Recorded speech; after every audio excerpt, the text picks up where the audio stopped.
নদিয়ার শান্তিপুর কালনা ঋষিংহপুর ফেরিঘাটে ভেসেলের ডালা থেকে পড়ে গেল লরি, অল্পের জন্য রক্ষা।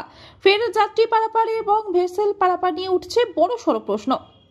ভেসেল থেকে লরি পড়ে যাওয়ার কারণে বন্ধ যানবাহন পারাপার। প্রসঙ্গত, কিছুদিন আগেই ভেসেল থেকে নিয়ন্ত্রণ হারিয়ে লরি পড়ে যাওয়ার ঘটনায় প্রাণ যায় এক ছানা ব্যবসায়ীর। এরপর ক্ষোভে ফেটে পড়ে এলাকাবাসী, বন্ধ করে দেওয়া হয় ফেরি চলাচল। পরে পুলিশের পদক্ষেপে মৃতদেহ উদ্ধারের পর চালু হয় ভেসেল পরিষেবা। ঘটনায় বিজেপির পক্ষ থেকে একাধিকবার আন্দোলন করা হয় ঘাট চত্বরে। আজ ফের সকালে ভেসেল থেকে লরি নামার সময় ভেসেলের ডালা ভেঙে যাওয়ায় নদী পাড়ে পড়ে যায় লরি। আর তাতেই শুরু হয়েছে যাত্রী পরিষেবা এবং ভেসেল পরিষেবা নিয়ে বড় সড় প্রশ্ন। তবে লরি তুলতে আনা হয়েছে প্রশাসনের পক্ষ থেকে ক্রেন। ঘটনাস্থলে শান্তিপুর থানার পুলিশ।